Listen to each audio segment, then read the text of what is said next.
voici l'héritage Malone de Steve Berry. 1865, nous sommes à Washington.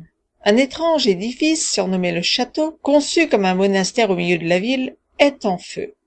Un homme, Angus Adams, aux activités mystérieuses, risque sa vie pour sauver des flammes, une clé et un journal.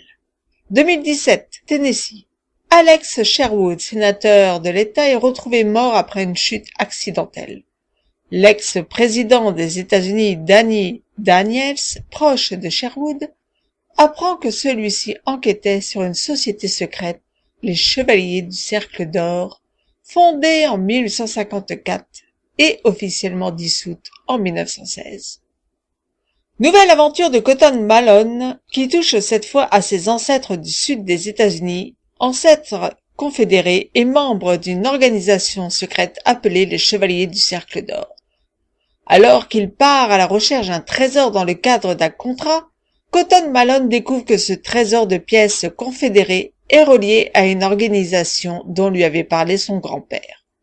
Ce que confirme d'ailleurs l'homme qui le frappe à la tête et qui est le veilleur d'une des pierres et des caches censées conduire au fameux trésor.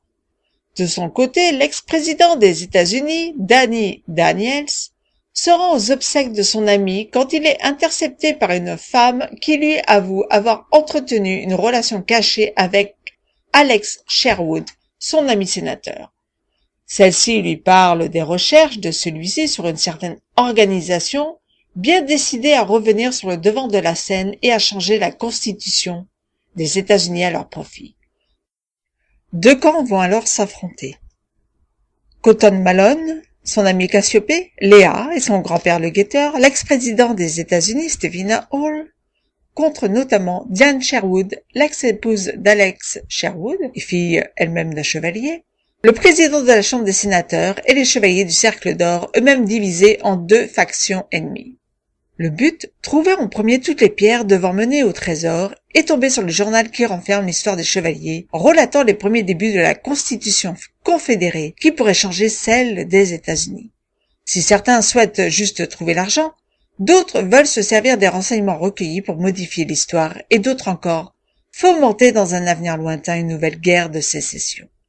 Dans ce livre, le lecteur va donc suivre le déroulé des événements au travers de plusieurs personnages qui vont venir prendre tour à tour le devant de la scène en tant que personnage principal et définir une partie de l'action du livre. Ces passages de l'un à l'autre pourront d'ailleurs faire perdre un peu le fil si le lecteur ne suit pas l'intrigue de bout en bout avec une certaine rigueur. Les nombreuses références à la Constitution, au Smithsonian Institute, à l'histoire des États-Unis sont intéressantes, mais là aussi, il faut s'y attacher pour suivre le déroulé des événements. Steve Berry semble profiter de ce livre pour nous abreuver des fondements de l'histoire américaine, mais nous informer aussi des arcanes du pouvoir qui se jouent au sein du Sénat et du Parlement américain. Tout cela n'est pas inintéressant, au contraire, mais pour un lecteur lambda qui ne souhaite lire qu'un bouquin d'aventure et d'action, cela peut se montrer rébarbatif, d'autant que Steve Berry martèle ses chapitres de nombreuses redites, notamment en ce qui concerne l'histoire de l'ancêtre de Cotton Malone. Si l'on accepte donc ces redites et ces longues mises en perspective de l'histoire américaine, il reste au travers de ce livre une bonne histoire, matinée d'action, de trahison avec des personnages bien campés et qu'on a plaisir à retrouver. Finalement, s'il ne s'agit pas ici du meilleur Steve Berry, cela reste quand même un bouquin avec une histoire qui se laisse lire. C'est pourquoi je lui ai mis la note de 3 sur 5. Si vous avez aimé cette chronique, n'oubliez pas de mettre un pouce vers le haut, de partager sur les réseaux sociaux afin de nous faire connaître et de vous abonner si ça n'est déjà fait. Je vous dis à très bientôt pour une nouvelle lecture sur audétourdunlivre.com.